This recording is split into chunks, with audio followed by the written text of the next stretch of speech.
तो कैसे हैं सर आप? मैं बिल्कुल बढ़िया हूँ। कैसा लग रहा है सर आज हमारे शो पर आकर?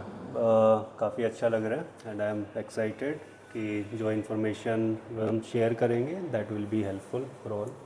मैं आपसे एक बात होना चाहता हूँ, आप बहुत हाँ। ज़्यादा हैंडसम लग रहे अरे हो। Thank you. ये बात आपसे दिन में कितने लोग बोलते हैं कि आप बहुत हैंडसम लग रहे मैं खुद को ही बोल देता हो? हूँ। नहीं, जो लोग मिलते हैं वो तो। मेरे को और कोई नहीं बोलता, मैं खुद को ही बोल देता हूँ। ये तो झूठ है, पेशेंट वगैरह आते हैं वो बोलते हैं ये। नहीं, ऐसा ऐसा कुछ नहीं नहीं, मैं बता रहा हूँ, मैं अभी तक कि मैंने सबसे पहली है। पहली बार ऐसा देखा कि कोई डॉक्टर इतने मेंटेन तरीके से रहते हैं। नहीं यार, स्पोर्ट्स मेडिसिन के आप आगे तक जो डॉक्टर्स आएंगे, क्योंकि रिलेटिवली नई ब्रांच है एंड आप स्पोर्ट्स पर्सन को ठीक कर रहे हैं, फिटनेस को प्रमोट कर रहे हैं, तो आपको खुद फिट रहना एक काइंड ऑफ रोल मॉडल जी। बनना उनके लिए ये एक पार्ट ऑफ गेम हो जाता है। एंड हाँ, मेरा एक फ़िटनेस का पहले रूटीन भी था जिसको मैं फॉलो करता था, अभी फॉलो नहीं कर पा रहा हूँ एंड बस वही है कि गुड डाइट और भागा दौड़ी। आपका रूटीन क्या था फिटनेस का? फिटनेस में I use to go for gym और एक जिम फ्रीक कह सकते हैं कि हाँ, काफ़ी टाइम तक 3 से 4 साल तक मैंने रेगुलरली जिम किया है एंड उसके बाद इरेगुलर कुछ रनिंग के एपिसोड्स हो गए और या फिर latest I joined swimming.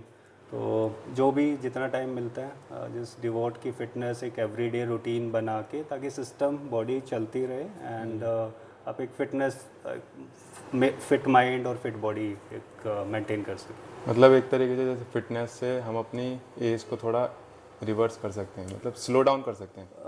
As एक ये ऐसे वाला है कि आप नई गाड़ी खरीदते हैं तो वो धीरे धीरे जैसे जैसे आप चलाना शुरू करेंगे तो उसके टायर्स भी हैं वो धीरे धीरे थोड़े से घिसने स्टार्ट हो जाते हैं। जी। तो एजिंग की जो प्रोसेस है वो आपके सेल्स का एक वेयर एंड टीयर है, उसका रीजनरेशन बड़ा स्लो हो जाता है। तो ये चीज़ें पार्ट एंड पार्सल होती हैं, बट हाँ, एक बायोमैकेनिकली बड़ी एफिशिएंट एक मशीन बना रखी है that is gifted to us. So उसको अगर हम एक फिटनेस का रोज़ का एक डोज नहीं देंगे तो वो एक डीजनरेशन डिग्रेडेशन वाले मोड में जाने लग जाती हैं, जिससे वी सी की क्रोनिक इलनेस और क्रोनिक डिजीज़ होना स्टार्ट हो जाता है। मतलब हमें फिटनेस ना ज़्यादा हाई लेवल पे करनी है और नहीं एक ये है कि बिल्कुल नहीं करनी, नॉर्मल लेके चलना है। दोनों एस्पेक्ट आते हैं कि अगर आप बिल्कुल नहीं कर रहे हैं you will attract the diseases, जो कि बीपी, शुगर और अदर ओबेसिटी। क्रॉनिक इलनेस, हाँ ओबेसिटी जो कि बहुत ज़्यादा है इस टाइम पे। दूसरा कि अगर आप स्पोर्ट्स में जा रहे हैं, फिटनेस में जा रहे हैं, अगर उसको आप रूटीन बना रहे हैं, राइट, एक एवरीडे रूटीन जैसे खाना पीना एंड ऑल दीज थिंग्स, तो उस जैसा अगर रूटीन बना रहे हैं तो you will be in a better shape और आप एक हेल्दी एजिंग और एक हेल्थफुल लाइफ डिवोट कर सकते हैं, एंजॉय कर सकते हैं।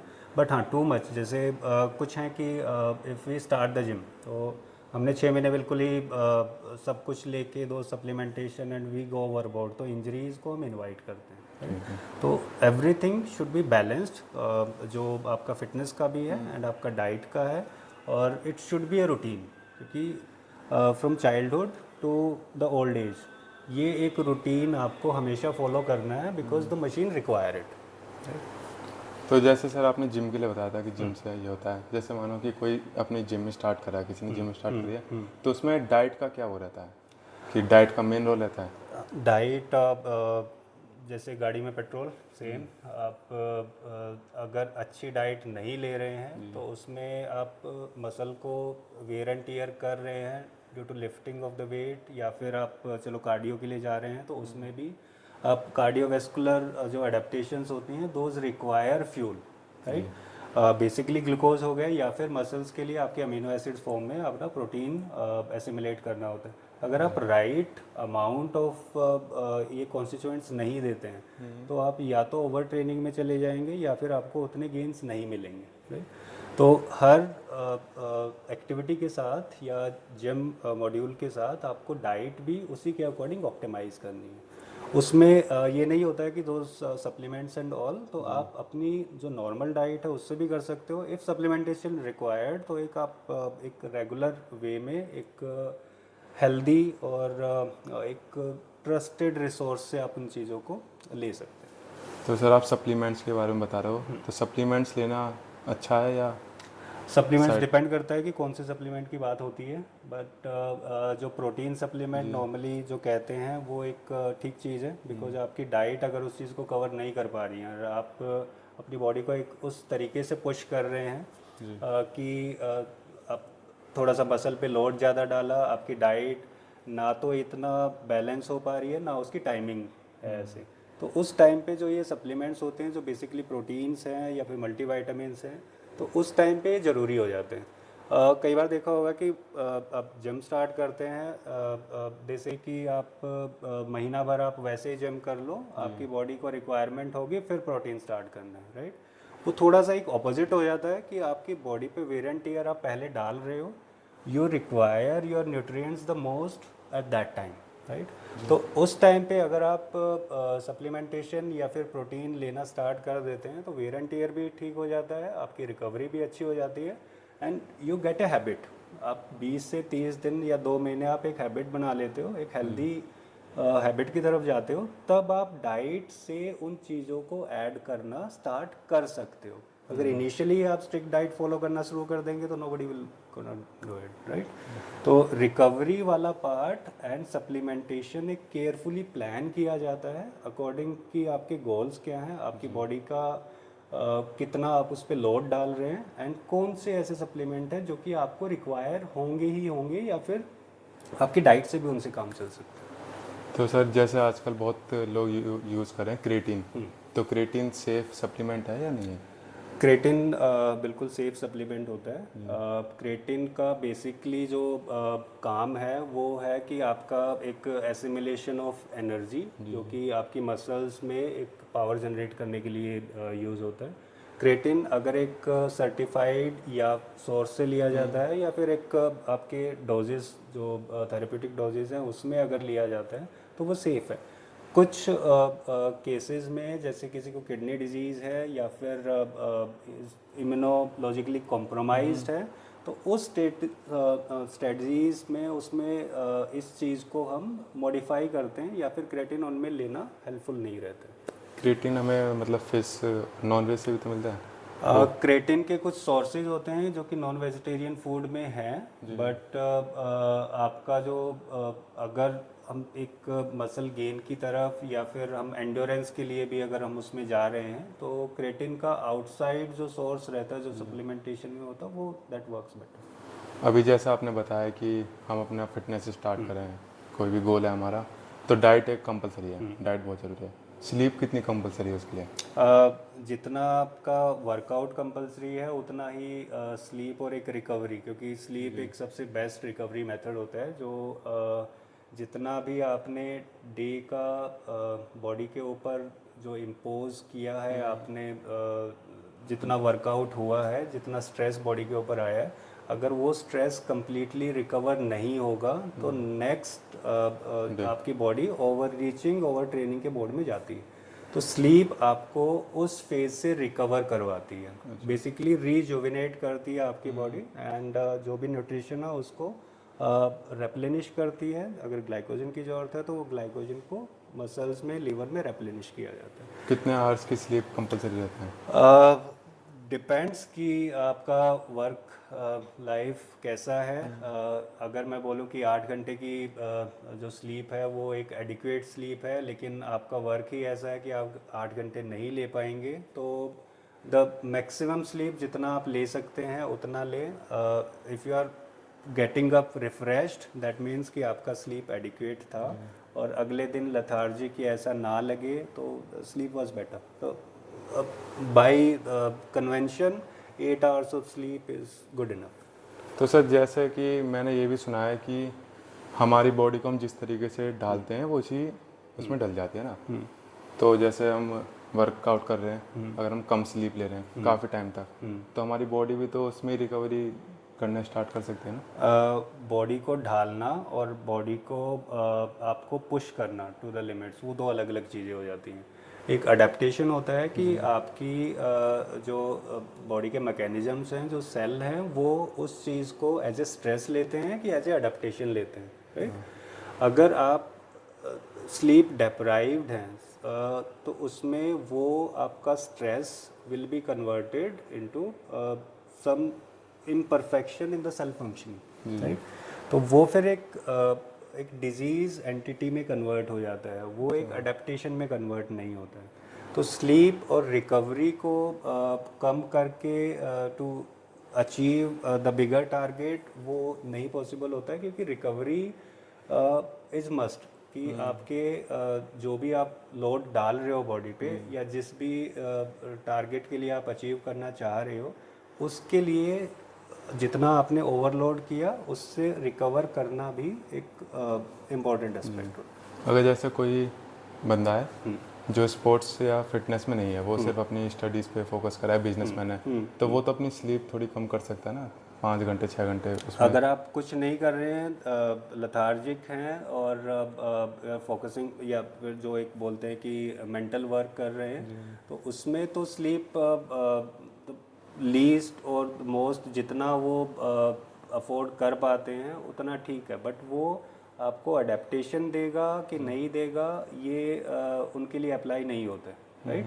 बिकॉज वो स्लीप उनके एक जनरल मेंटल फटीग को कम करने के लिए होती है, राइट। एक फिजिकल एक्सर्शन उन्होंने स्टार्ट ही नहीं किया है, तो फिजिकल एक्सर्शन से एक रिजुमिनेशन से आपको उसका स्लीप का रिलेशन नहीं होगा, राइट। तो उनके लिए what ever hours they want और जितना वो फील करते हैं कि हाँ ये इतना रिफ्रेश्ड फील हो रहा है या फिर दीज आवर्स आर गुड, वो अपने वर्क लाइफ बैलेंस के according they can take. But अगर आप फिटनेस को और स्टिलनेस को अपने रूटीन में रखते हैं तो उसके बाद कुछ टाइम तक आपकी बॉडी उसको विथस्टैंड करती है, बट उसके बाद देयर आर चांसेस कि आप किसी ना किसी एक क्रॉनिक इलनेस की तरफ आप जा रहे होते हैं। तो जैसे अभी कि मैं बताता हूँ, कभी कभी जैसे मैं सोता हूँ 1-2 घंटे सो लिया, तब भी मैं अगले दिन उठता हूँ 1-2 घंटे सोने के बाद, तो मेरी बॉडी बहुत ज़्यादा रिफ्रेश रहती है। और कभी कभी ऐसा होता है कि मैं 8 घंटे 9 घंटे दिन में भी सो गया 2-3 घंटे, जब भी बॉडी में बहुत ज़्यादा थकान सी रहती है। ये किस लिए होता है? ये आपके कंप्लीट एक एक्सर्शन जो प्रीवियस डे पे आपके उसमें रहा है, दूसरा आपका मेंटल फटीग कितना है, जो आप 1 और 2 आवर या फिर कुछ 15-20 मिनट्स के जो शॉर्ट नैप्स होते हैं वो आपके एक डीप स्लीप के लिए होते हैं। सपोजिटली समवन इज टेकिंग एक डे टाइम आफ्टरनून की नैप लेते हैं, दे फील रिफ्रेश्ड, राइट। तो वो एक नैप्स होते हैं, वो एक डीप स्लीप में आपकी रिकवरी हो जाती है एंड यू फील गुड। जो अदर पार्ट्स है कि 102 घंटे में समटाइम आई फील गुड और समटाइम नॉट, वो आपकी मेंटल एंड फिजिकल एक्सर्शन के ऊपर डिपेंड करता है कि पूरा आपकी बॉडी या मेंटली आप किस तरीके से बिहेव कर रही है, that completely depends on that. तो सर नैप्स का क्या है, दिन में कितनी देर का नैप होना चाहिए? Nap can be as short as 15 minutes or as long as 30-35 minutes, 1 hour, right? But जैसे स्पोर्ट्स पर्सन के लिए दे से कि in between their training session अगर मॉर्निंग या इवनिंग का है तो it should be less than 20 minutes, क्योंकि उसके बाद वो उसके जो लथार्जिक इफेक्ट होते हैं या फिर that beneficial effect of that nap are not there. तो सर हम यहाँ तक आ गए हैं, हमने आपकी हिस्ट्री के बारे में तो पूछा नहीं। तो आप अपनी नीट, जब आपने अपनी नीट क्वालिफाई किया था उस टाइम का ऐसा एक्सपीरियंस था आपका? आई स्टार्टेड MBBS in 2005 और luckily I was inducted in VMMC Vardhman Mahavir medical college, जो सफदरजंग हॉस्पिटल के साथ एसोसिएटेड है। एंड नीट एक ऑल इंडिया लेवल पे एक सफदरजंग का ही एग्ज़ाम होता था, जो कि जनरल एंड दिल्ली के लिए थोड़ा अलग अलग रहता था। तो I secured 4th rank and got into Safdarjung. NEET में 4th रैंक? हाँ, उसका उस टाइम पे जो नीट था वो आपके अलग अलग पैटर्न पे होता था, राइट। एक CBSE होता था एंड एक अलग अलग कॉलेजेस वाइज था। अच्छा, अब तो वो रहता है ऑल वो ओवर एक इंडिया कंप्लीट जो अभी कर दिया है वो ऑल ओवर एक सब चीज़ों के लिए एक नीट बना दिया है। तो हमारे टाइम पे वो नीट नहीं था, बट एक ऑल इंडिया लेवल पे सफदरजंग का VMMC का एग्ज़ाम होता था, जिसमें एक कैटेगराइजेशन दिल्ली का, स्टेट का और एक सेंट्रल कैटेगराइजेशन होता है। तो आपको इंस्पिरेशन कहाँ से मिली स्पोर्ट्स मेडिसिन में जाने के लिए? स्पोर्ट्स मेडिसिन में जाना एक आई वुड से कि पहले से कोई प्लान नहीं था। एक न्यू ब्रांच थी।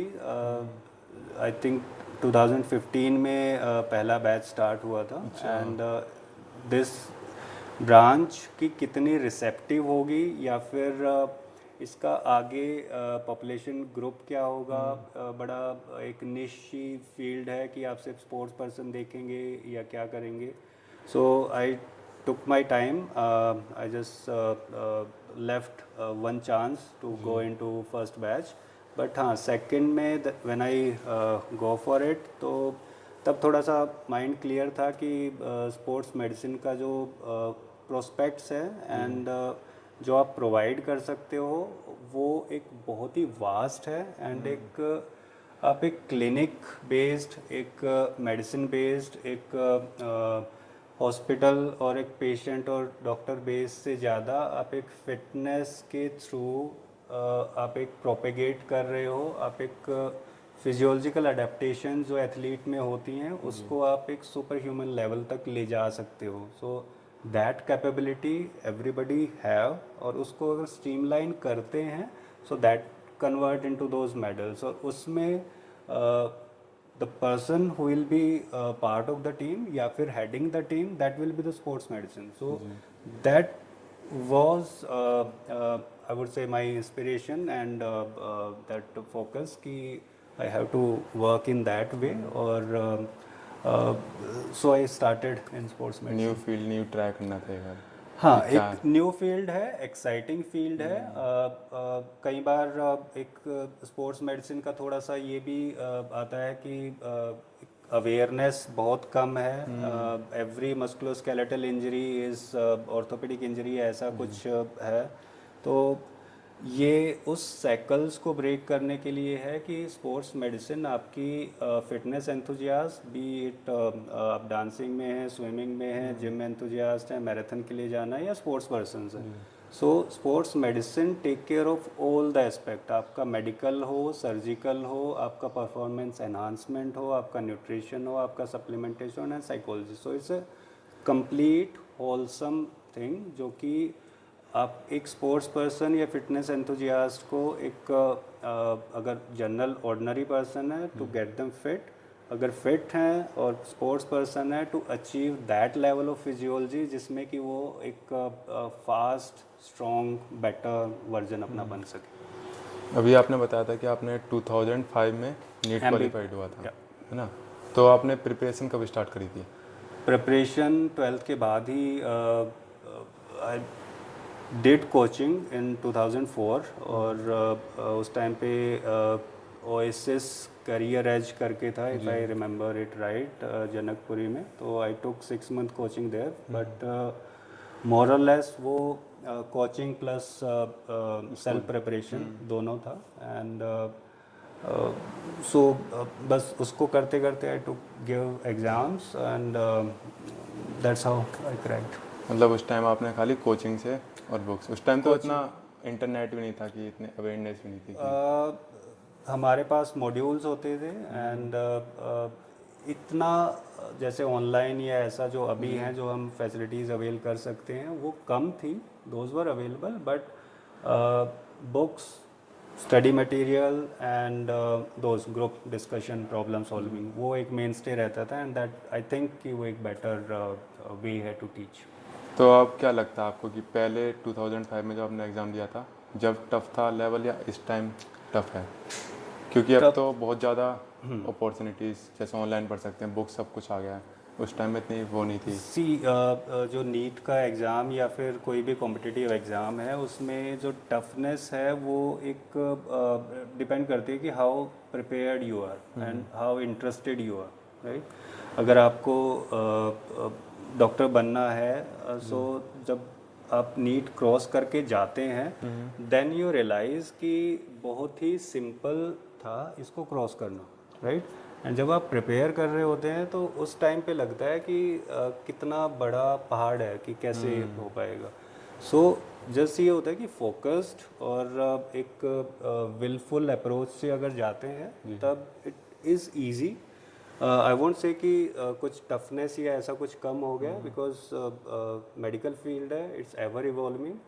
कुछ पार्ट्स है जो कि स्टैटिक रहता है, कुछ पार्ट्स है जो कि इवॉल्व होता रहता है, तो उस पर up to date knowledge and that questioners and study material वो हमेशा अवेलेबल रहते हैं। उनकी अवेलेबिलिटी अभी अच्छी हो गई है। पहले उसी चीज़ के लिए we have to run from pillar to post कि हमें नोट्स शेयर करने हैं या फिर स्टडी मटेरियल परचेज करना है, बट अभी वो ऑनलाइन ऐसे है कि आप उसको एट योर कन्वीनियंट टाइम आप उसको पढ़ सकते हैं।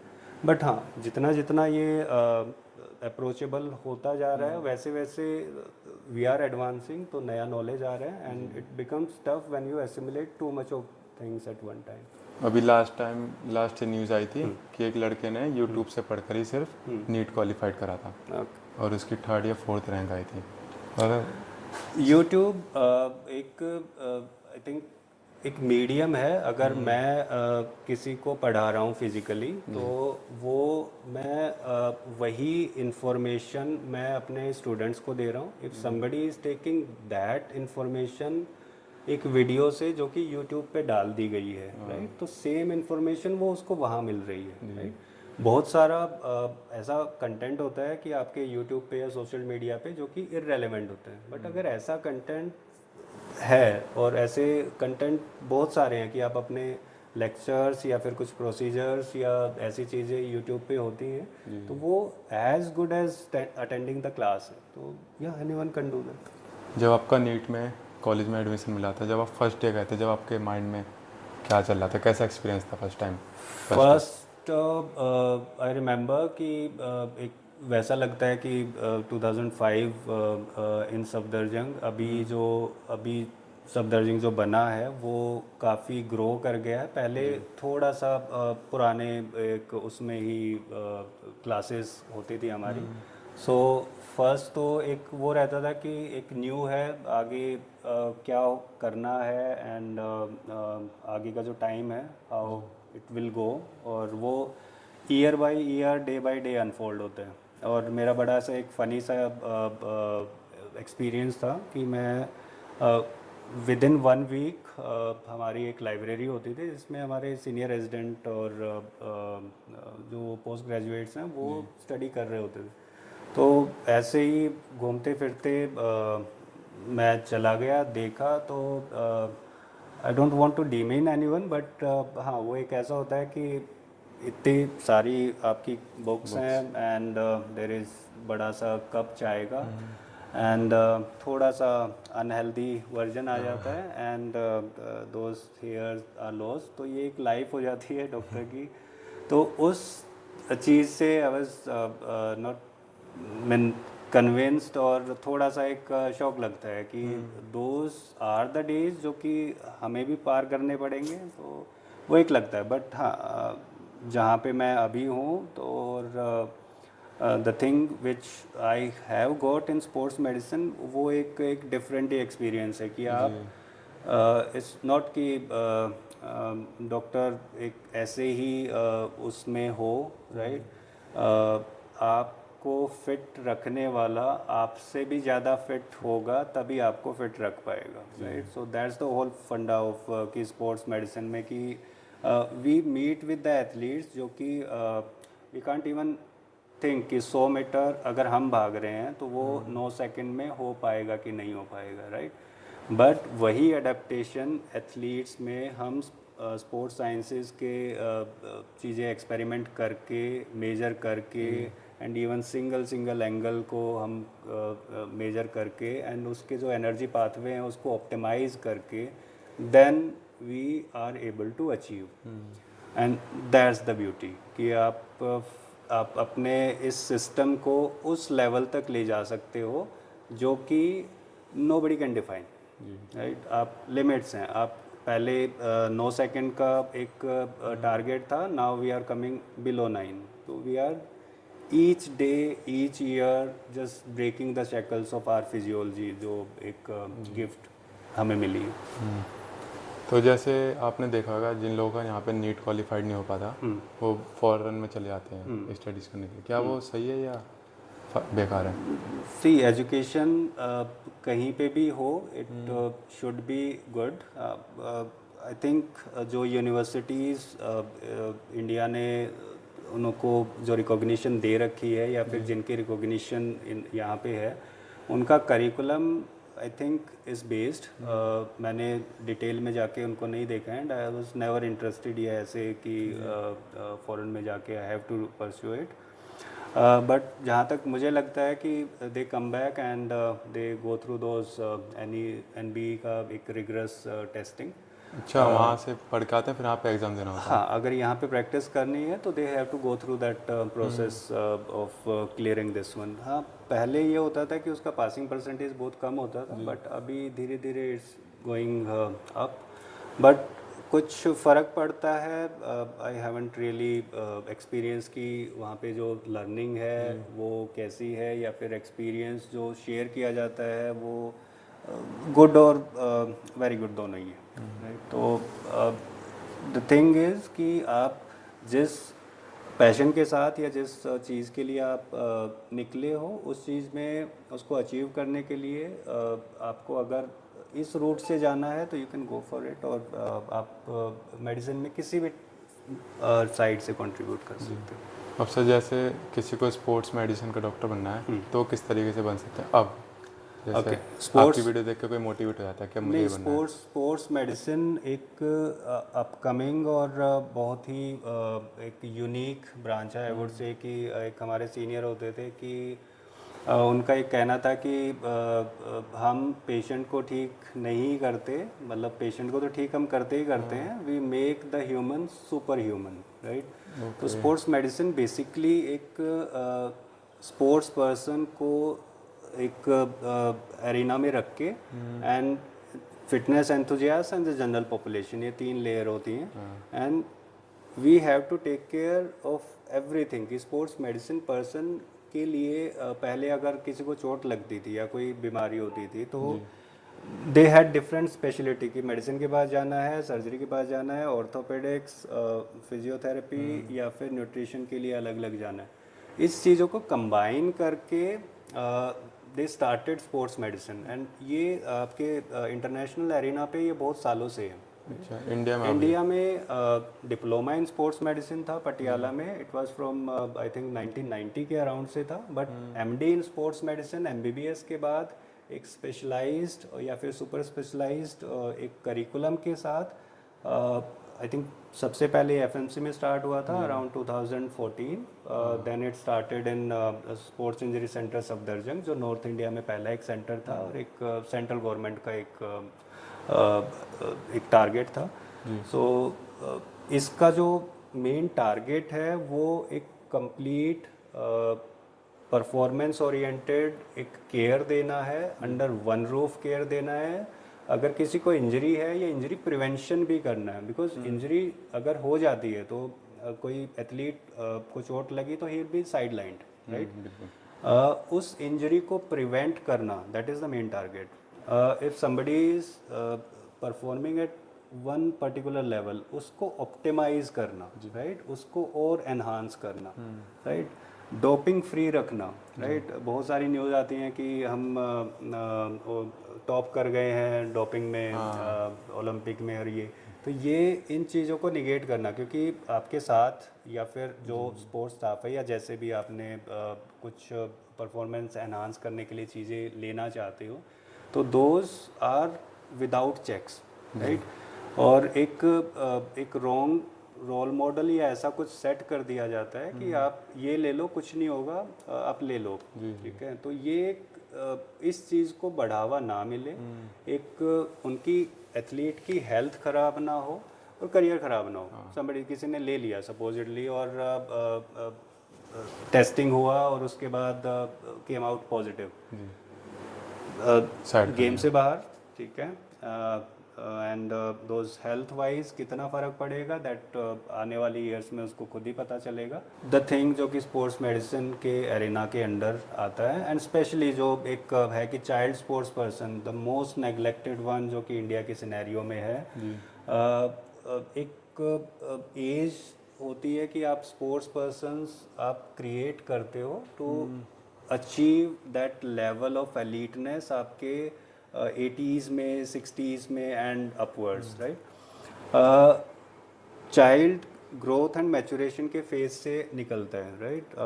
10 ईयर्स से लेके 12 ईयर्स, फीमेल मेल दोनों के दोनों अलग पैटर्न होते हैं, उनकी फ्लेक्सिबिलिटी चेंज होती है, स्ट्रेंथ चेंज होती है, and their metabolism, psychological and those adaptations rapidly change होती हैं, right. We see many athletes, जब हम ओपीडी में बैठे होते हैं या फिर हम ग्राउंड पे अपने एथलीट्स के साथ होते हैं, तो देर आर मैनी किड्स जो कि they have started playing one sport, maybe cricket popular है, ठीक है, टेनिस पॉपुलर है, even swimming, badminton, right, football.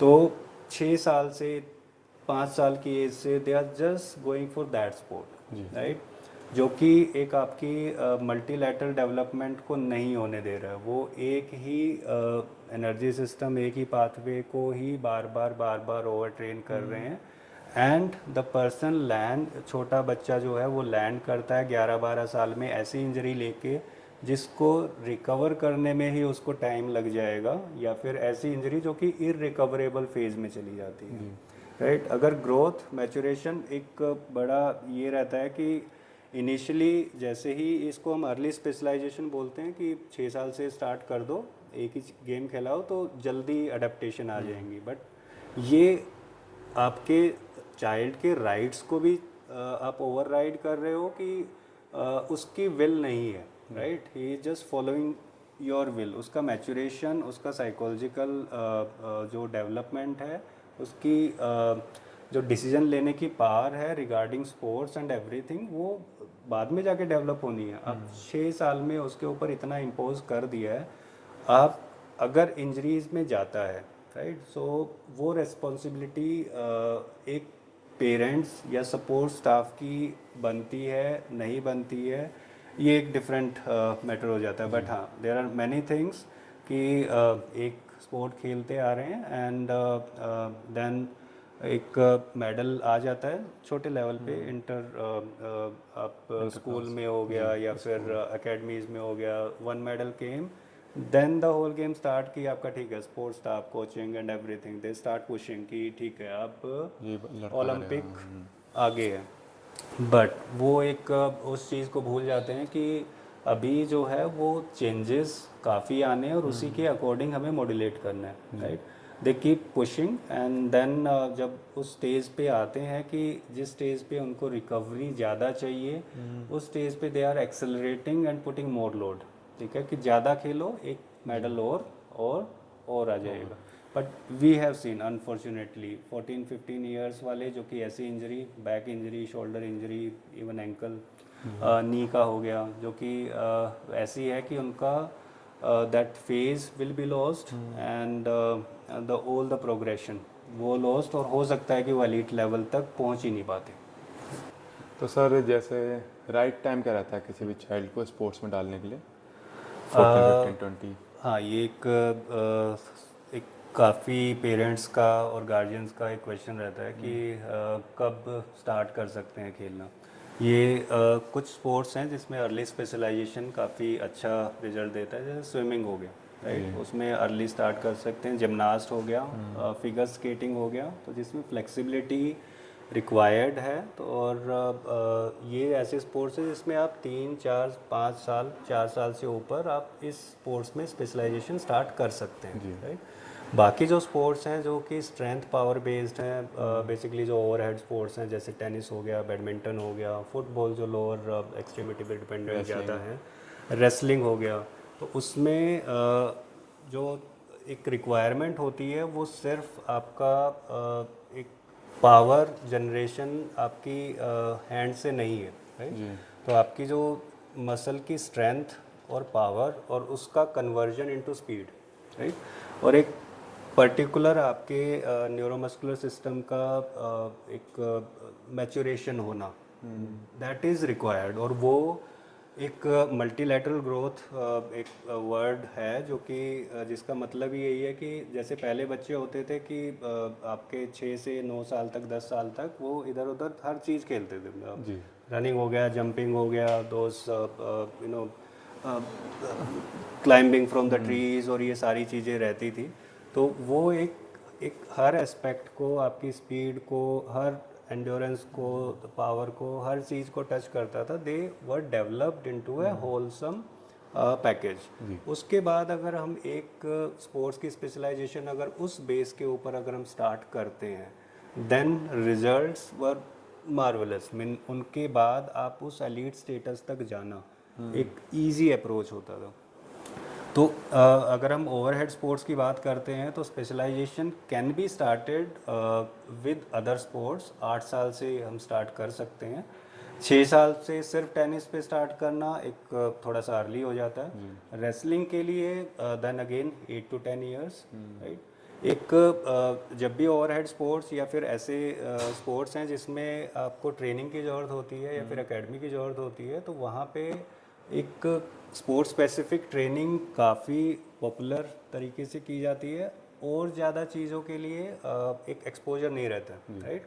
कि फिटनेस करानी है, ये एक वर्ड यूज़ किया जाता है कि फिटनेस कर रहे हैं, बट फिटनेस का स्ट्रक्चर उसके लिए वो ठीक है कि नहीं है, वो सारे के सारे एस्पेक्ट को कवर कर भी पा रहे हैं कि नहीं कर पा रहे हैं, वो लैकिंग है। और उसकी वजह से जो आपके 11-12 ईयर्स में जाके जो इंजरीज आती हैं वो एक कारण बन जाता है।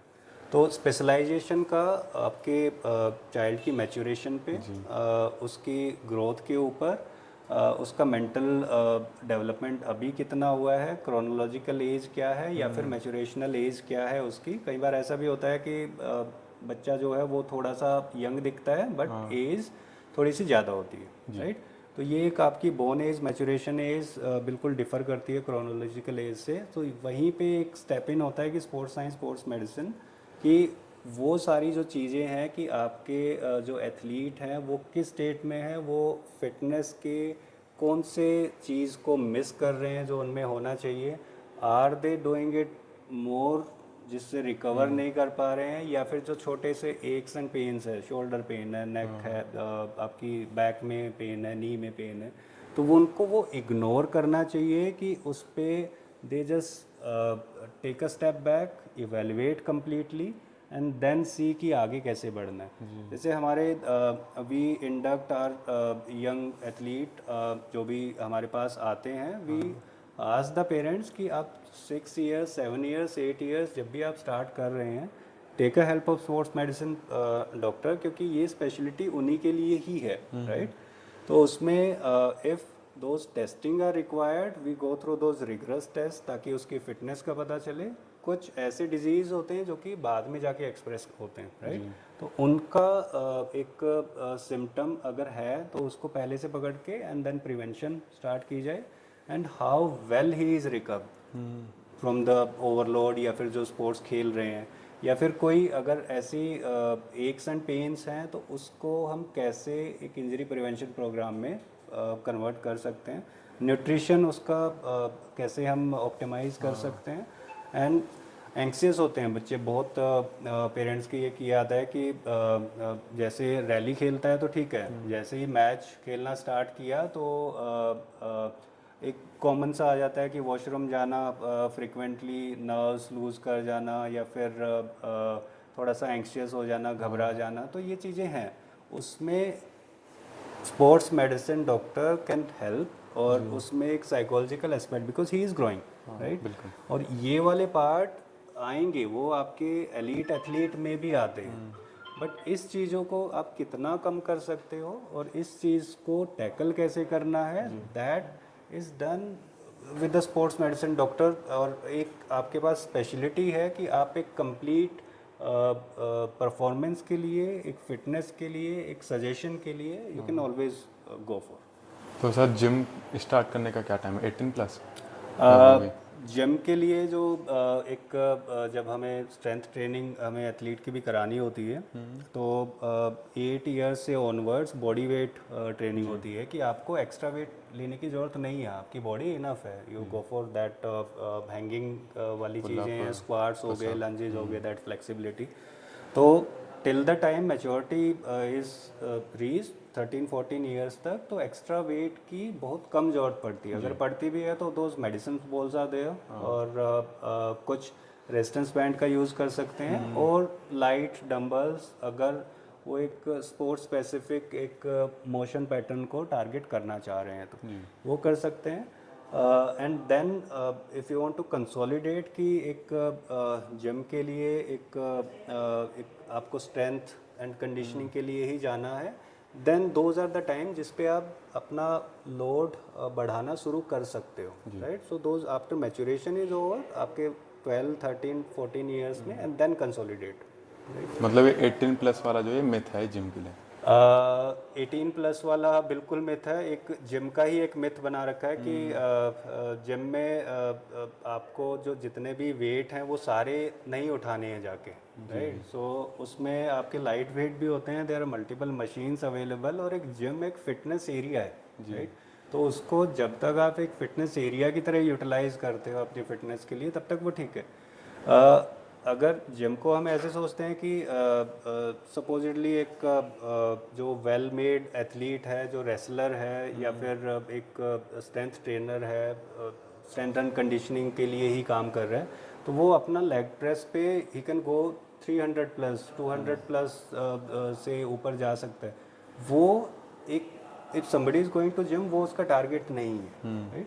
तो ग्रेजुअली आप बॉडी वेट से स्टार्ट करके, लाइट वेट से स्टार्ट करके, you can start as early age 10-12 years, right. But heavy weight आप उठाते हो तो इंजरीज होती हैं, दो जैसे कि हाइट ग्रो नहीं करेगी एंड ये नहीं करेगी, तो आपकी एपिफाइजियल इंजरीज होती हैं, जहाँ पे लॉन्ग बोन ग्रो करनी होती हैं, वहाँ पे आपका अगर इंजरी होगी तो वो आपकी जो हाइट है उसको नहीं बढ़ने देगी, वो एक फ्यूजन हो जाता है। और एक अगर जिम स्टार्ट करते हैं, we have seen in athletes also, या फिर जो जिम जाना स्टार्ट कर रहे हैं 13, 14, 15, and they start taking steroids, right, कि और ऐसे सप्लीमेंट जिसमें कंटामिनेशन ज़्यादा होता है, राइट, या फिर कुछ कि ऐसे वाली गोलियां आती हैं जो एनाबॉलिक स्टीरॉइड्स हम ले लेते हैं, and that will gain muscles more rapidly. तो वो भी एक कारण बनता है कि जो आपके ग्रोइंग प्लेट्स हैं, जो आपकी ग्रोथ होनी है, उसको अरेस्ट कर देता है। You will and up not getting जो जेनेटिक पोटेंशियल होता है हाइट का या फिर ग्रोथ का, उसको नहीं अटेन कर सकते। ओके, मतलब इंजरीज जब हो जाती हैं उसकी वजह से हमारी हाइट रुक जाती है जिम में। हाँ, injuries, supplementations and too much too heavy आप ग्रोइंग स्केलेटन के ऊपर रख रहे हैं, तो that is not advisable. But हाँ, आप अगर अवेलेबिलिटी है फिटनेस पार्क की, दोज एरिया इज़ अवेलेबल, तो वहाँ पे कर सकते हैं। अगर जिम का एरिया ही एक ऐसा एरिया जिसमें आपको लगता है कि हाँ यहाँ पे एक ओवरऑल फिटनेस के लिए एक आप जा सकते हैं, तो उसमें भी आप just go with the body weight, light weight, और वो आप स्टार्ट कर सकते हैं। तो अभी जैसे हमारी इंजरीज की बात चल रही है, तो अभी तक आपने एथलीट में सबसे कॉमन इंजरी कौन सी है? मेरे हिसाब से तो एंकल स्प्रेन है, मैंने एक जगह देखा था। एंकल स्प्रेन एक सबसे कॉमन सी स्प्रेन में काउंट हो जाता है। तो ये है कि चलते चलते पैर मुड़ गया, एंड सबसे इग्नोरेबल भी है कि आप पैर मुड़ गया, मोच आ गई, आपने थोड़ा सा बांधा, आइस पैक किया और उसको छोड़ दिया।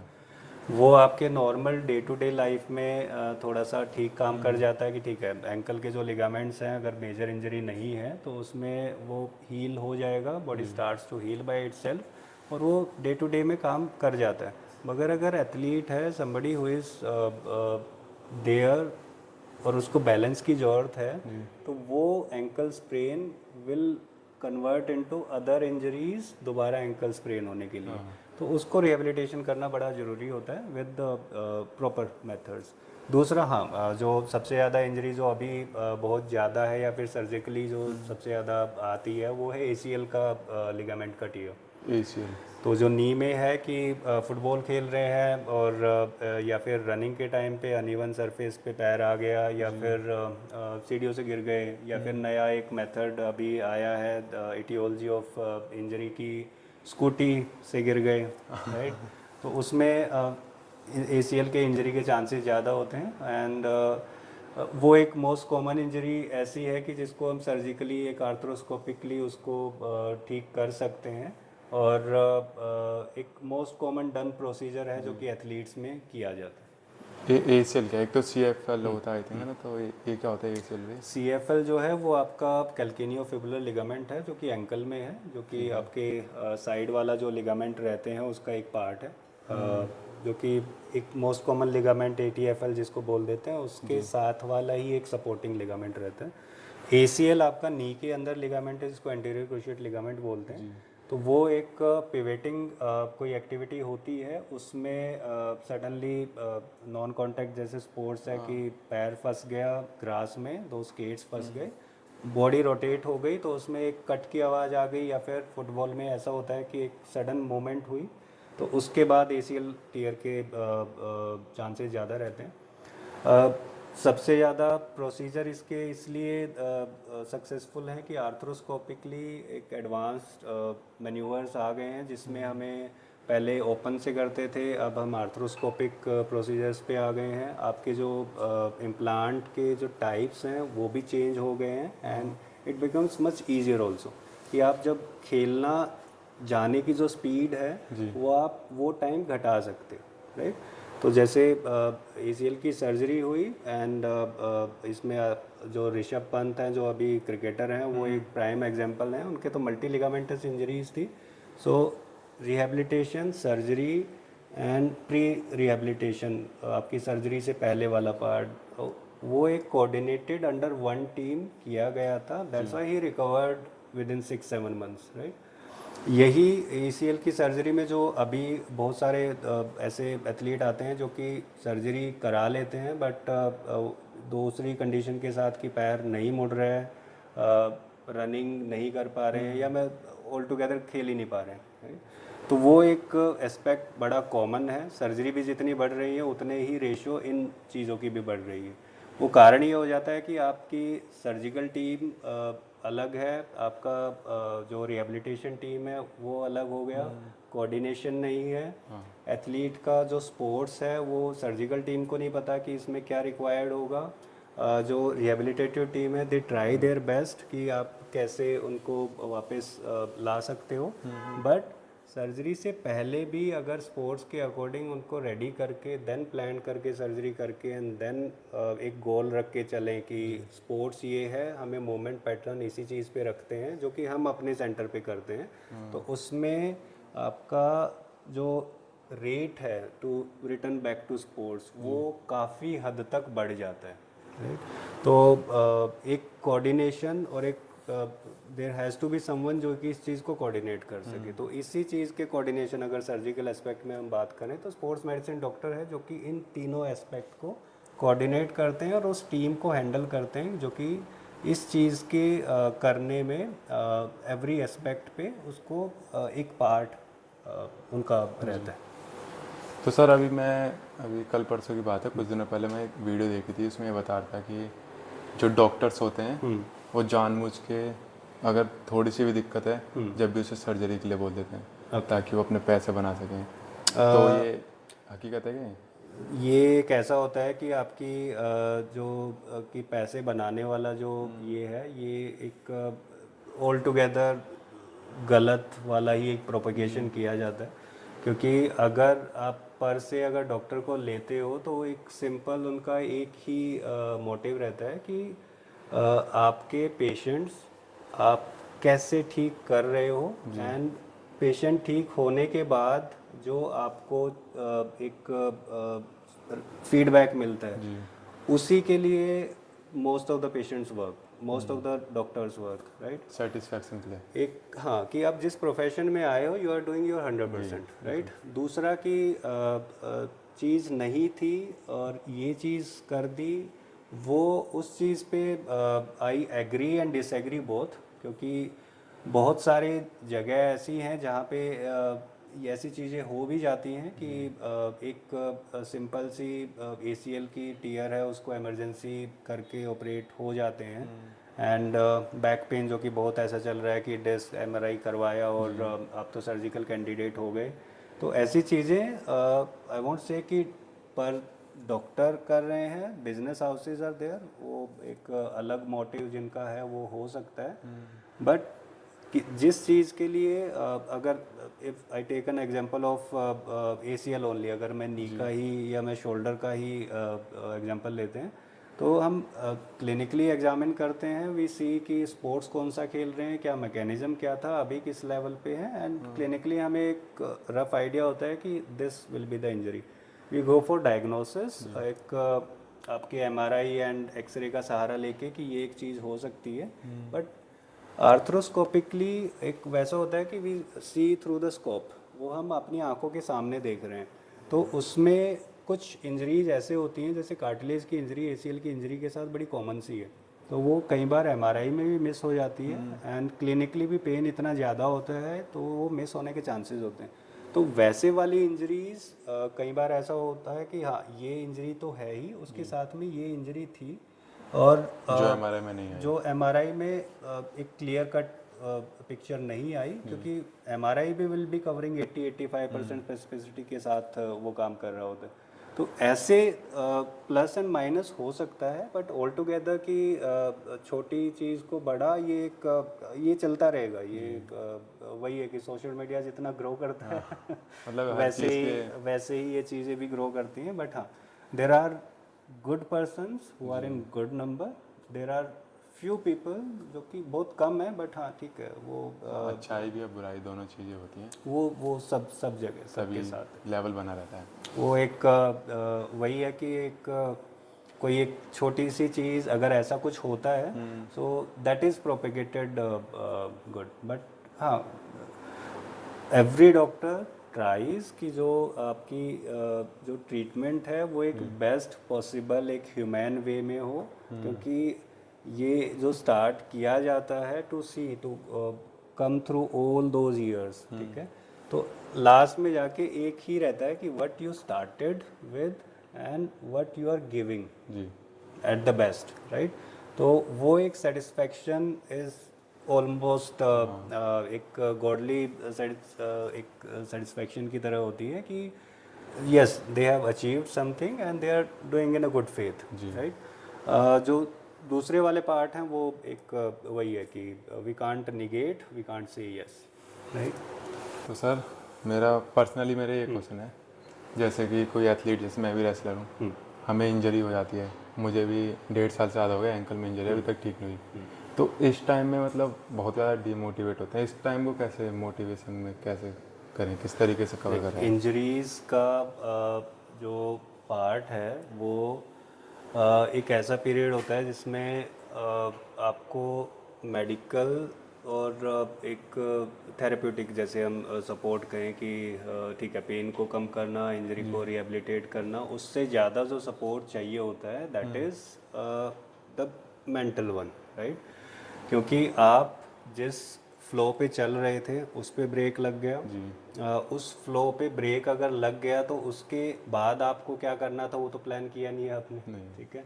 तो ये चीज़ें ऐसी अनप्लैंड होती हैं, एंड इस चीज़ के लिए एथलीट नहीं रेडी होते, राइट। और बहुत सारी ऐसी इंजरीज होती हैं जिसका जो टाइम पीरियड है वो एक बड़ा लंबा चलता है, राइट। वो वैसा नहीं है कि फीवर की तरह है कि हमने पैरासीटामोल लिया या कोई भी एंटीबायोटिक लिया और वो ठीक हो गया, राइट। तो इंजरीज का जो मैनेजमेंट है वो एक बड़ा ही स्ट्रक्चर्ड वे में चलता है। अगर वो स्ट्रक्चर्ड वे आपका इवन 5% भी इधर से उधर है तो इंजरी का प्रोग्रेशन और जो ट्रीटमेंट है वो आपका हेवायर जाएगा, राइट।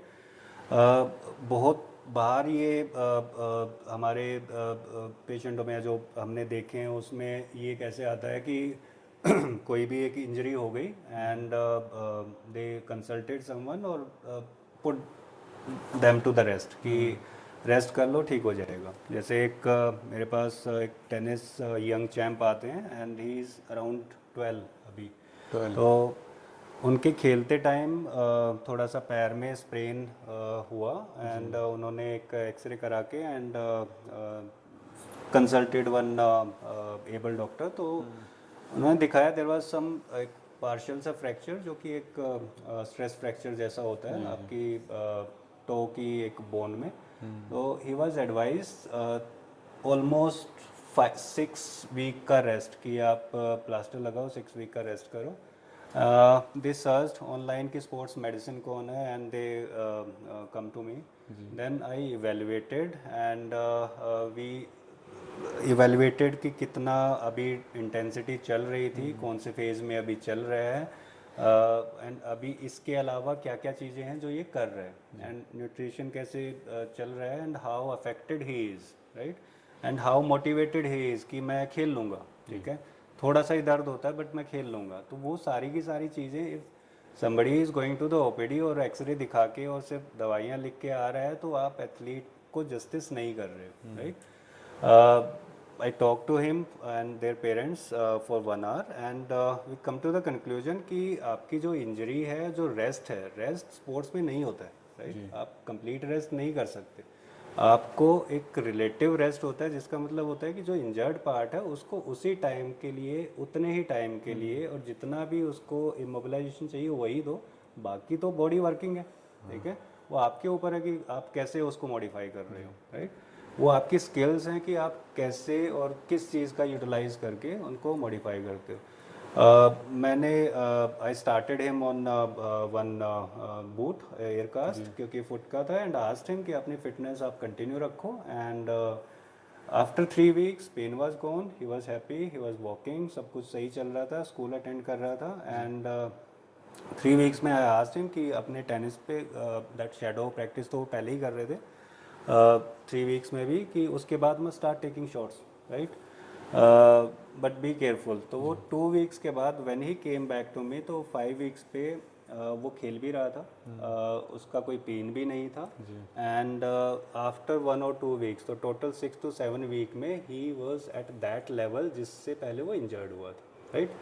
तो अगर हम एक conventional 3 month 6 week 7 week rest पे जाते और उसके बाद हम सोचते कि अब तुम्हारा क्या करेंगे, तब तक वो डिट्रेन हो चुका होता, एक मेंटली एक जो स्टेमिना था वो लॉस कर चुका होता, और बॉडी को रीगेन करने में उससे डबल टाइम लगता है। तो 5-6 month वी आर लुकिंग, और हो सकता है कि वो फिर स्पोर्ट्स ही चेंज कर दें या फिर ये हो जाए। तो ये एक अप्रोच का ये रहता है कि अगर आपके पास इंजर्ड एथलीट है या फिर किसी भी कारण से कुछ मैच हार गए हैं या कोई डाउन फेज चल रहा है, तो उसको कैसे मॉडिफाई करना है एंड कैसे मोटिवेटेड रखना है, वो आप एनर्जी को अगर आप एक डायरेक्शन में लेके जाना चाहते हैं विद अदर एक्टिविटी, वो कर सकते हैं। कोई अगर कोई पार्ट इंजर्ड है तो उसको इंजरी ज़्यादा आगे ना बढ़े, सिर्फ उसका ध्यान रख के बाकी चीज़ों को अगर हम ऑप्टिमाइज़ करके रखते हैं, एंड मल्टीपल एक्टिविटीज़ और भी होती हैं जो कि आपके कार्डियोवैस्कुलर के लिए आगे काम आएंगी, तो हम उनको मॉडिफाई करके और उनको डालना स्टार्ट कर देते हैं। न्यूट्रिशन को भी हम उसी अकॉर्डिंग ट्वीक करते हैं।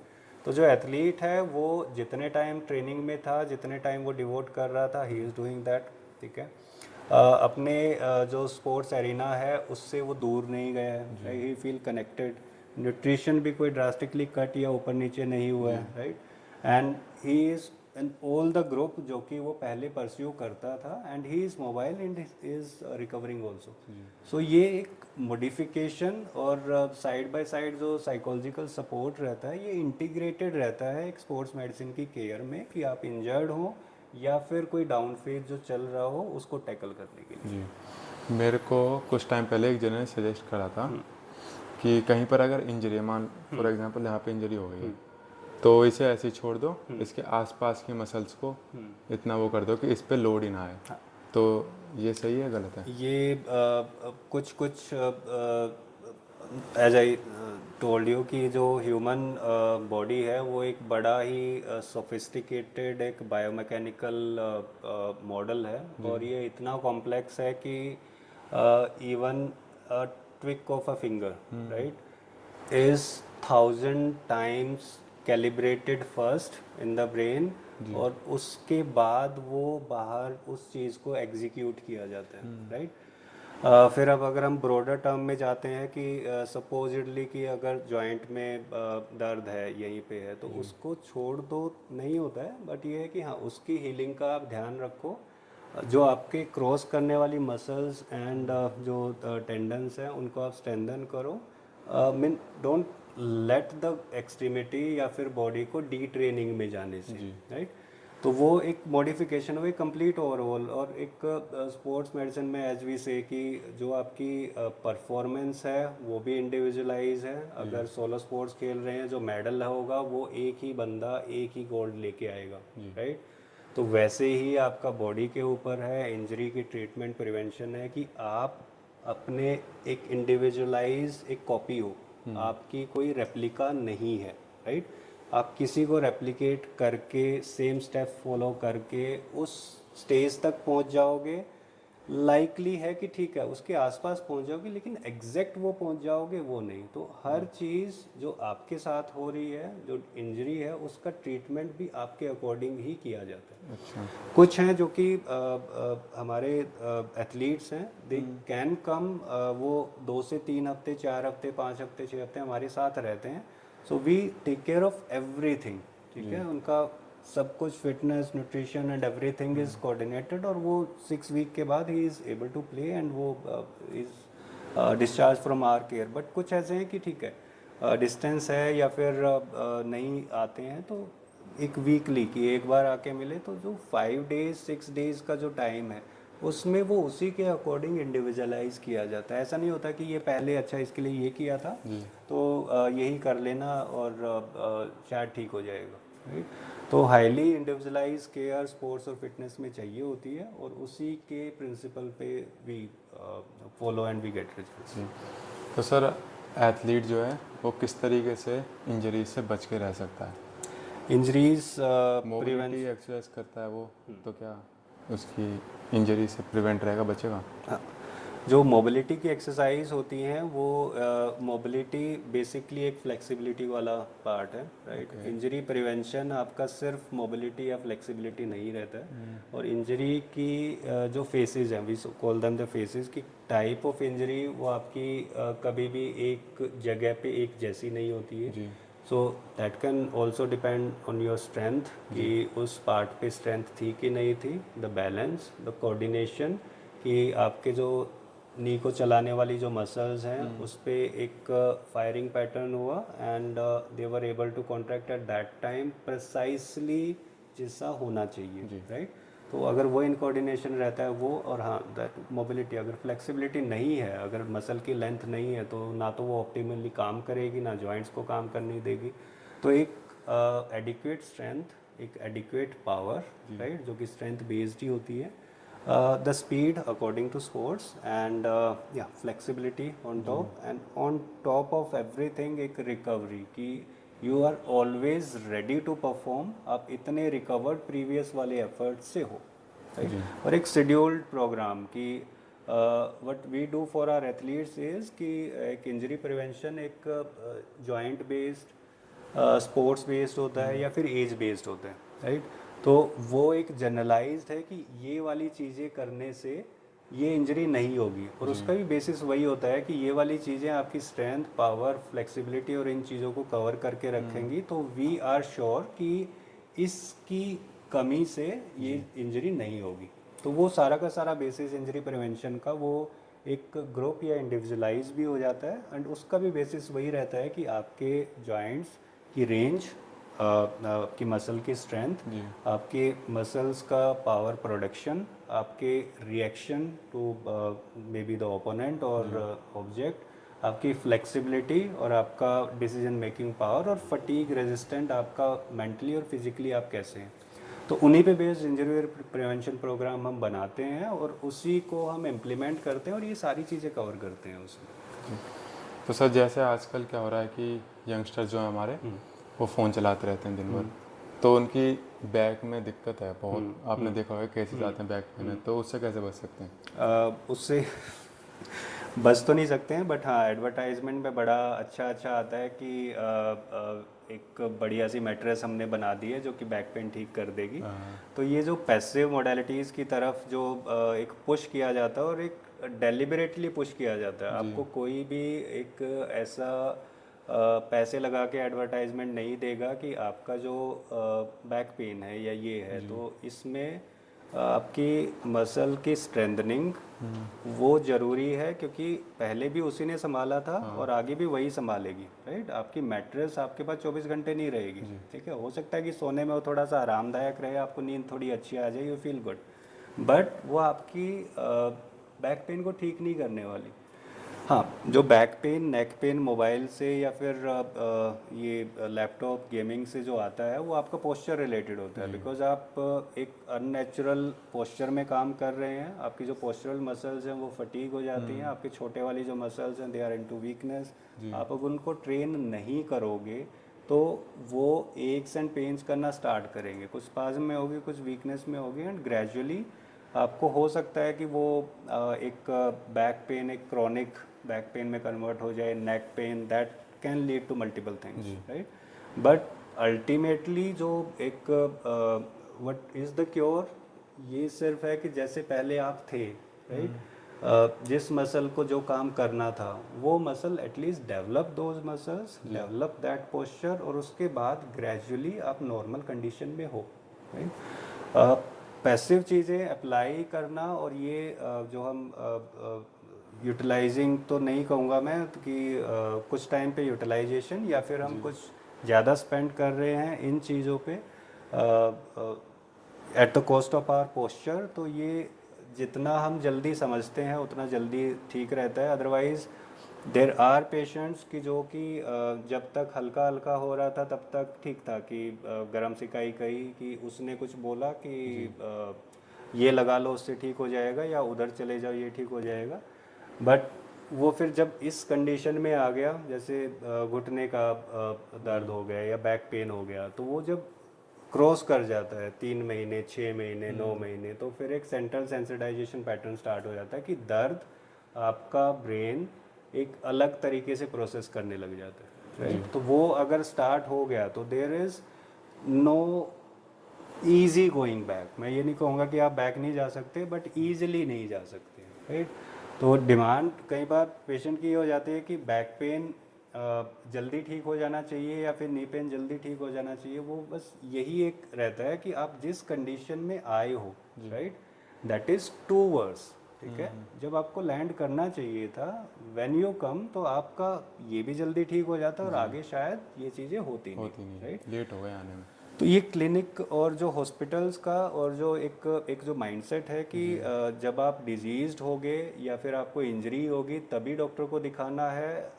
स्पोर्ट्स मेडिसिन या फिर सेस्मोर जो हम हैं, ये एक चीज़ को we are doing it a little different way कि come to us, we will assess the fitness and we will tell you how fit you are, या फिर अगर नहीं हो तो ये चीज़ें आपके लिए करने की हैं ताकि आप आगे डिजीज़, इंजरी और जो और एक्स एंड पेन्स आने वो आपको ना हो और हेल्दी लाइफ आप लीड कर सकें। मतलब पहले से ही चीज़ें या मीन संभाल के रखनी है। एक वैसा ये रहता है कि प्रिवेंटिव अप्रोच, एक फिटनेस अप्रोच आप जब पहले से अप्लाई करना स्टार्ट करते हैं तो इट बिकम्स अ रूटीन, वो नहीं आएगा।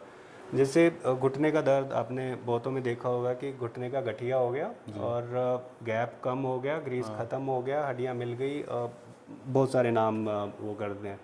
फिर कि दवाई हम लेते हैं, कहीं भी जाते हैं दवाई लिख देते हैं और कुछ सर्जरी बोल देते हैं, राइट। इसकी जब स्टेज स्टार्ट होती है तो वो एक प्रोग्रेशन से होती है, ऐसा नहीं है कि वो एक रातों रात हो गया या फिर एक महीने के अंदर हो गया, इट टेक्स ईयर्स, राइट।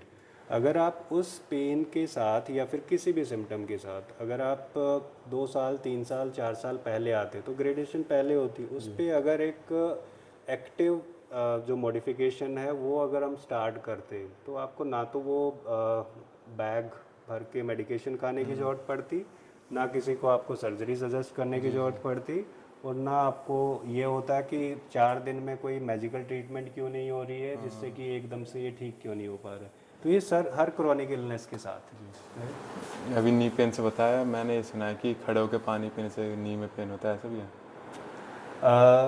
जब तक बैठने की कोई चीज़ नहीं बनी थी तो खड़े होके पानी पी रहे थे, ऐसा इससे कोई रिलेशन नहीं होता। ये हाँ एक मिथ है कि एक बड़ा ही एक गूगल तो है ही, ये कंपनी का एक नाम नहीं लेना चाहिए वैसे, बट जो सर्च इंजन्स हैं या फिर जो नॉलेज अवेलेबल होती है उसमें आपकी कुछ फैक्ट्स होते हैं, कुछ इमेजिनेशंस होती हैं, राइट। अब मेरी इमेजिनेशंस ऐसी हैं तो मैंने पुट कर दी, वो किसी को मिल गई, उसने अप्लाई करना शुरू कर दिया, तो वो एक फैक्ट नहीं है, राइट। कुछ ऐसा है कि आप किसी के पास भी जाके अगर वो करते हैं कि सपोजिटली मैं कहीं पे गया किसी गैदरिंग में या कहीं पे बैठे तो किसी घुटने में दर्द हो रहा है, तो एक सिंपल सा आपके पास 4 से 5 लोग आ जाएंगे, जी उसने ये बोला था कि ये कर लोगे तो ये हो जाएगा, बट ना वो उसने का ठीक हुआ ना ये करने से ना आपका ठीक हो रहा है। तो ये जो मिथ हैं ये डिस्पेल करने ज़रूरी हैं। हाँ, बहुत सारे एफर्ट्स किए जाते हैं कि हमारे पेशेंट्स को हम इतना एजुकेट करते हैं कि they know the disease more than us, ठीक है, कि जितना उनको पता होगा तो they will participate in the treatment. ऐसा नहीं होगा कि हाँ जी एक ये खानी है, इसके बाद इतने दिन बाद आ जाना फिर देखेंगे। दे पार्टिसिपेट इन एवरीथिंग, और जितनी आप लाइफ में एक्टिविटी लाएंगे, जितना फिटनेस जितना भी वो कर सकते हैं या जिस प्रोग्रेशन से बढ़ा सकते हैं, तो ये जनरल पॉपुलेशन के लिए है कि आप उसको जितना अडॉप्ट करेंगे उसकी अडॉप्शन में हम हेल्प करते हैं। And we try to put everything कि आप उस लेवल तक कर सके कि आपकी मेडिसिन पे डिपेंडेंस और आपकी इन पैसिव मोडेलिटीज़ पे डिपेंडेंस कम हो जाए और आप एक एक्टिव लाइफस्टाइल में आ जाए। वो जितना क्रॉनिक या जितना लेट होता है वो वही है कि जितना लेट से आया है या फिर जितना टाइम उसको आने में लगा है उसको जाने में भी उतना ही टाइम लगे। तो अभी हमारे 2 मिथ तो ये बस्टेड हो गए हैं, जैसे कि खड़े होकर पानी पीने से कुछ नहीं होता। खड़े होने से पानी पीने हाइड्रेशन ठीक रहता है पीना चाहिए जहाँ भी मिले।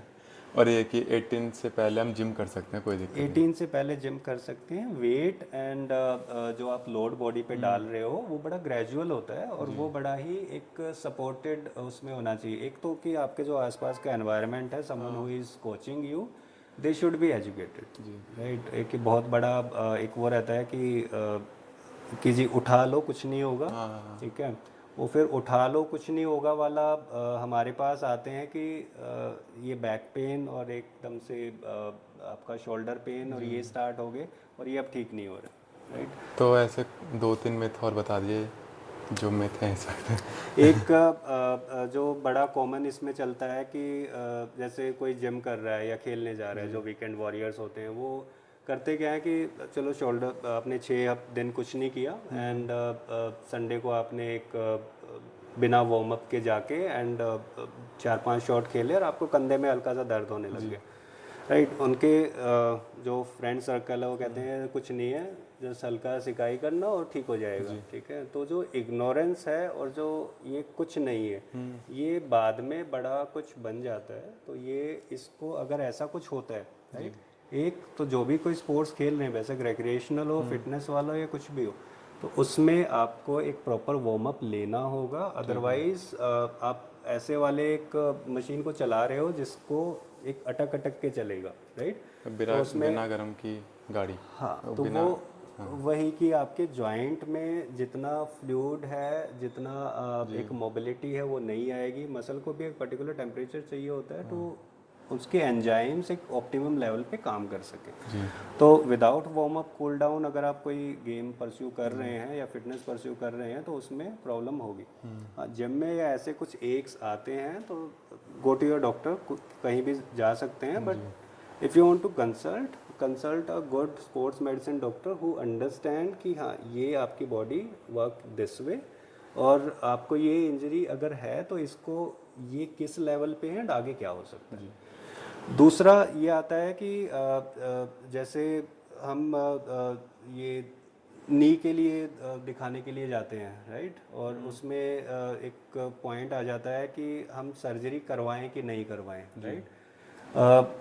कुछ पेशेंट का ये होता है कि व्हेन दे कम अप तो पैर थोड़े से अंदर की तरफ मुड़े हुए, आपने भी देखा होगा, चलने में थोड़ा सा प्रॉपर नहीं चल पा रहे हैं एंड उन्होंने सब कुछ करके देख लिया कि व्हेन दे कंसल्ट अस कि आयुर्वेदिक, होम्योपैथिक, पट्टियाँ, कसरतें, फिजियोथेरेपी सब कर लिया, ठीक है, एक्सरसाइज करी, हाँ कर लेते हैं, कौन सी करी, 1-2 करके जो भी दिखाते हैं वो है, बट ये जो इग्नोरेंस है वो बड़ा एक स्टिकी पॉइंट हो जाता है कि आप उस ग्रेड पे पहुंच गए हो जहाँ पे आपको सर्जरी की जरूरत पड़ेगी ही, राइट? आज नहीं पड़ेगी, हो सकता है 6 महीने बाद, साल भर बाद, लेकिन वो आप खुद ही वहाँ पे पहुँचे हो, राइट? तो सर्जरी कोई एक ऐसा वो नहीं है कि एक सिंपल ही सॉल्यूशन है या अल्टीमेट ही सॉल्यूशन है, बट हाँ, उससे पहले अगर आप लैंड करते हो तो देर आर मोर चांसेस कि आप बिना सर्जरी के रह सकते हो, और बिना सर्जरी को जितना पोस्टपोन कर सकते हो उतना किया जा सकता है। तो सर अभी जैसे ये आपका स्पोर्ट्स मेडिसिन है, क्या लगता है कि आने वाले टाइम में ऐसी कोई अलग टेक्नोलॉजी आएगी जो आपको लगता है कि फ्यूचरिस्टिक है? इसमें कुछ टेक्नोलॉजीज़ तो हमने अभी भी देख ही रहे हैं, और कुछ टेक्नोलॉजीज़ अभी चल भी रही हैं, पाइपलाइन में भी हैं कि आपका एआई बेस्ड ट्रेनिंग चलता है, राइट?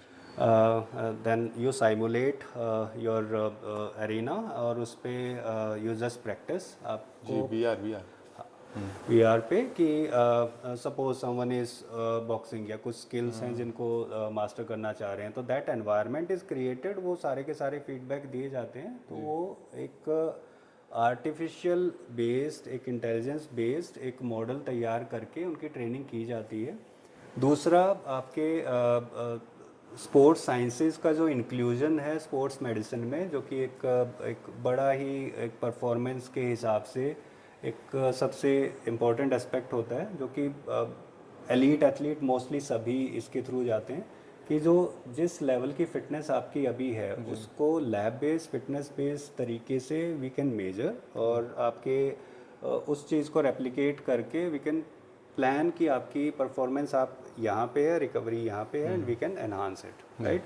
एंड अगर जनरल पॉपुलेशन के लिए है तो जनरल पॉपुलेशन के लिए भी दोज वेरिएबल्स आर देयर, ये आपका heart rate, sleep pattern and everything, आपका हार्ट रेट रिजर्व कितना है, आपका समझे कि SpO2 भी कितना है, वो भी बता देते हैं। तो ये एक एडवांसमेंट ही है कि बिना आप इन्वेजिव चीज़ के गए, and you are measuring it on a day to day basis.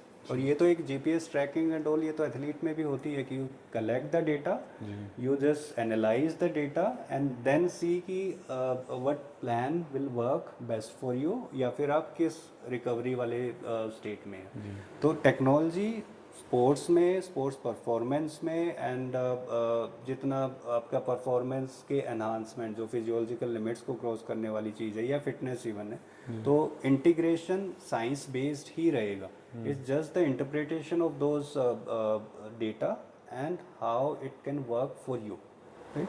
तो वो एक जो इम्प्लीमेंटेशन है उसके लिए स्पोर्ट्स मेडिसिन इज़ देयर, और इस सारे डेटा को कलेक्ट करना, उस डेटा को प्रोसेस करना, और उस डेटा को करेक्टिवली आप तक देना, राइट?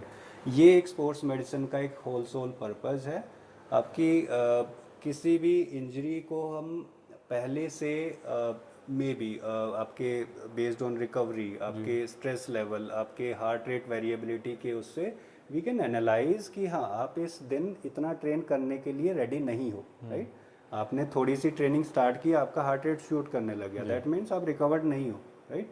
उस दिन पे अगर ये डेटा आपके टीम के पास या फिर आपके स्पोर्ट्स मेडिसिन डॉक्टर के पास नहीं है, then you are bound for injuries, right? और इस उसमें if we are going for एक स्पोर्ट्स कल्चर की तरफ, hopefully we will be hosting Olympic in 2036, और उससे पहले हमने कॉमनवेल्थ किया था, एंड तो एक जो पॉइंट्स हैं जहाँ पे स्पोर्ट्स मेडिसिन का इंक्लूजन होना सबसे ज़रूरी है, वो है ग्रास रूट लेवल, कि आपके स्कूल लेवल से बच्चे खेलते हैं, they are enthusiastic, right? Coaches का ठीक है, उनका एक सपोर्ट है, उस टाइम में वो कर भी रहे हैं, but they need that support, एक that sports science, sports medicine care at exactly the same time. आपको नहीं पता कि किस टाइम पे आपका गोल्ड मेडलिस्ट उस भीड़ में है और वो ट्रेन कर रहा है, ड्यू टू एक इंजरी वो बाहर हो गया, या फिर उसकी अपॉर्चुनिटी उसको मिल नहीं पाई इन टर्म्स ऑफ न्यूट्रिशन, या फिर इंजरी प्रिवेंशन, या फिर उस पोटेंशियल को हम पुश नहीं कर पाए। दूसरा कि जहाँ पे भी अकेडमीज़ हैं, they are doing good, they are just pushing for sports culture, but injuries का मैक्सिमम जो कारण है वो एक टू मच, राइट, एक सिंगुलर विदाउट इंडिविजुअलाइजेशन अगर पुश करते रहते हैं तो एक ब्रेकिंग पॉइंट आता है, और उस ब्रेकिंग पॉइंट पे जो हमारे यंग एथलीट्स हैं they become the victim, right. तो अगर उस पॉइंट पे भी the academies become a little aware that you have to or you should, and parents also should demand it कि स्पोर्ट्स मेडिसिन जब डॉक्टर अवेलेबल हैं तो we want to take mean help from them, right. Gym में है, आपके most of the gym में कुछ trainers हैं जो कि सर्टिफाइड होते हैं, कुछ हैं कि जिन्होंने की होती हैं, they can do it, right. मैं if I am paying the whole fee, right, and somebody जिसको अपना एक बेसिक मोमेंट का पता है, he doesn't know my physiology कि मैं कैसे रिएक्ट कर रहा हूँ उससे, एंड उसकी वजह से अगर इंजरी हो जाती है, राइट, तो who will be responsible, right. तो इस उसमें those every fitness and sports related, तो that sports medicine and the allied team should be the part at the core, क्योंकि once injured the career is over, right, and we don't want any career to end like this, because sports medicine है, SESMOR है, and we are here, and we are proud that we are doing our good job. बिल्कुल।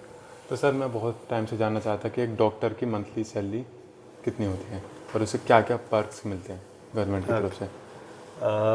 Doctor की salary एक आपके rank के according different रहती है, like residency में है या फिर आप प्रोफेसर वाली कैटेगरी में है, तो वो वेरी करता रहता है, एंड पे स्केल जो गवर्नमेंट ने सेट कर रखा है उसके अकॉर्डिंग ही एक पे रोल आता है। दूसरा उसके अलावा और जो बेनिफिट्स होते हैं वो आई थिंक बड़े स्टेट वाइज और इंस्टीट्यूट वाइज डिफ़र करते हैं कि आपको एक होम दिया जा रहा है कि नहीं दिया जा रहा है, आपके अलाउंसेस हैं कि नहीं है। जो एक बेसिक अगर मेडिकल ऑफिसर या फिर एक जनरल मेडिकल ऑफिसर की बात करें तो उसमें वही जो आपके नॉर्मल एक पब्लिक सर्वेंट की जो एक पर्क्स होते हैं वही होता है, एंड एक उसी पे रोल के हिसाब से सैलरी होती है। तो सर हम ऑलमोस्ट एंड की तरफ आ चुके हैं, बस 2-3 क्वेश्चन छोटे छोटे पूछेंगे, आप उसका जवाब देना। तो मैंने ऐसे सुना है कि डॉक्टर्स को एप्पल से बहुत ज़्यादा डर लगता है, कहावत सुनी कि an apple away from the doctor. नहीं, डर नहीं लगता, ये मतलब ऐसी चीज़ है कि उनको खुद भी खाना चाहिए। ठीक है, एप्पल एक एक्चुअल में कॉम्पिटिटर आपका स्लैंग का एक बनाने का पर्पस भी एक ये था कि आप इसको पॉजिटिव या नेगेटिव कैसे भी करके बट ईट एक एप्पल, जो कि एक मिनरल वाइज आपके एंटीऑक्सीडेंट वाइज आपको एक कंप्लीट फूड प्रोवाइड करता है, एंड एक ऐसा है कि जिसकी स्टोरेज के लिए आपको एक ज़्यादा कुछ एनवायरनमेंट की ऐसी ज़रूरत नहीं पड़ती है, एंड आपके कई दिन तक चल जाता है। तो उस वे में एक एप्पल का ये है कि अगर आप एक कंज्यूम कर रहे हैं, and that is also signify कि एक रूटीन, कि अगर आप जैसे फिटनेस का एक रूटीन कर रहे हैं, खाने का एक अगर हेल्दी रूटीन कर रहे हैं तो you will be free from diseases. That's the only message that the Apple convey. But हाँ, जो दूसरे वाले एप्पल हैं टेक्नोलॉजी वाले, वी डोंट हेट देम यार।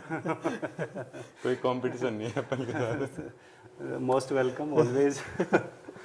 तो सर एक और बात बताइए कि ये राइटिंग्स डॉक्टर्स की इतनी ख़राब क्यों होती है? क्योंकि अगर किसी को आप पेशेंट को आप दवाई लिख के दे रहे हो तो उसका हक नहीं बनता कि डॉक्टर ने क्या लिखा है। नहीं, ये एक वैलिड क्वेश्चन है, और दूसरा ये भी है कि आपका अपने जो एक ट्रांसक्रिप्ट जो होती है कि आप ऑनलाइन या फिर लिख के जो दे रहे हैं, we prefer to write it in that capital letters, ताकि पेशेंट को भी समझ आए, हमें भी दोबारा समझ आए हमने क्या लिखा है, and the one who is willing to see कि एक कोऑर्डिनेशन में कि अगर मेरा अगर I am referring to someone तो ही कैन अंडरस्टैंड कि he is having this condition, और आपका पूरा मेडिकल स्टाफ उसको देख सके। हाँ, कुछ उसमें है कि एक प्रिस्क्रिप्शन वाइज जो एक पुराने वो चले आ रहे हैं कि somebody used to write like this और that, वो एक इंडिविजुअलाइज हो जाता है बड़ा कि if somebody want to write like that तो वो उनकी एक वो है, बट हाँ पेशेंट का राइट इज़ देयर कि he should be taught and he should know what is written and what is the purpose of this one. इसमें जो आपके जो ऑनलाइन प्लेटफॉर्म है जो कि टाइप फॉर्म में मिलते हैं, those are doing better and उसको इंक्लूड करना एक बेटर ऑप्शन है to get out of this thing. If somebody says कि ठीक है राइटिंग में थोड़ा सा इशू है, I can't write it like this, then they can type it better. अब एक बहुत आखिरी क्वेश्चन है बस, ठीक है, राइट. लास्ट. मैंने क्या आज तक किसी ने एम्बुलेंस को पेट्रोल भरवाते नहीं देखा. आपने देखा है? नहीं, एम्बुलेंस को मोस्टली एक हमारे लिए एक अलार्म बेल ही होती थी कि when we were in the emergency, तो एम्बुलेंस का आवाज़, मतलब आप पेट्रोल तो बहुत लेट सोचते हो, तो you just focus on what the person is coming with.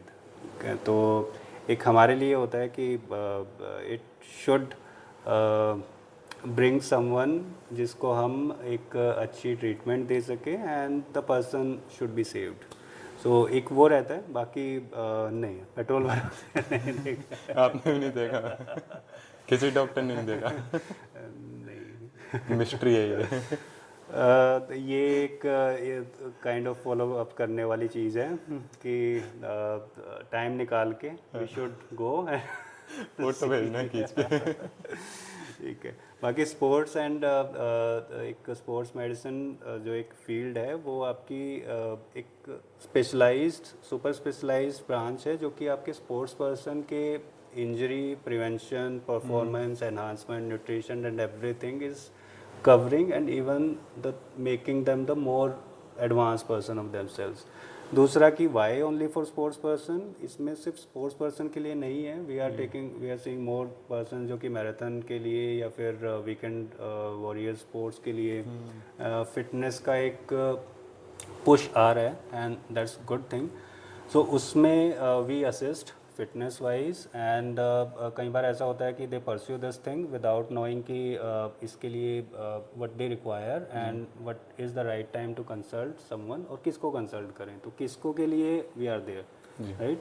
And child sports person specifically they are the most ignored lot, और उसमें आपका उसकी ग्रोथ, मैच्योरेशन और जो एक पर्टिकुलर स्पेक्ट्रम है जिसके थ्रू उसको जाना चाहिए, उसके लिए सेस्मोर जो कि एक सेंटर ऑफ एक्सीलेंस है sports medicine and orthopaedics Hauz Khas में, and we as a team sports medicine team here are trying and we are informing and we are creating that environment कि every child who is into fitness, into sports, they get the equal opportunity to perform and grow well and read and you know mentally और कोई physically ऐसा stress ना हो, and एक injury free एक environment में he should be a good fit version of himself. तो sir हम इसको यहीं पर ही एंड करते हैं, बहुत देर हो गई हमें बात करते करते. तो जाने से पहले आप एक बार अपना एड्रेस बता दीजिए ताकि हमारी ऑडियंस को कुछ दिक्कत आपसे मिल सके. सेस्मोर एक सेंटर ऑफ एक्सीलेंस है स्पोर्ट्स मेडिसिन और ऑर्थोपेडिक्स. एक सेस्मोर का idea basically is to create one stop centre जो कि fitness enthusiast, young sports person और जो स्पोर्ट्स पर्सन है उनके लिए. And this SESMOR is located in D33 Hose Khas, New Delhi, near Block E Market. And this is completely एक ऐसा centre है जो कि स्पोर्ट्स मेडिसिन ओरिएंटेड है, एंड वी आर प्राउड कि we are operating it that way कि sports medicine के through and taking care of everything which involve the sports and fitness. We are providing the best care, and if there is any need, so feel free to call on the number given below, and you can go on the website www.sesmore.com also. ठीक है sir, तो हम इसे यहीं पे and करते हैं. जाने से पहले आप इन लोगों से बोल दीजिए लाइक सब्सक्राइब कर दे, कमेंट कर दे, शेयर कर दे. He is doing a great job and जितना भावेश ने मुझे बताया है कि जो एक प्रमोट करने के लिए स्पोर्ट्स को, फिटनेस को जितना ये कर रहा है. So be the support for him and like, subscribe and keep promoting, and I think we'll be collaborating on more frequent ways, and we'll see you soon. Okay, thank you sir, आपसे बहुत मज़ा आया. Congratulations.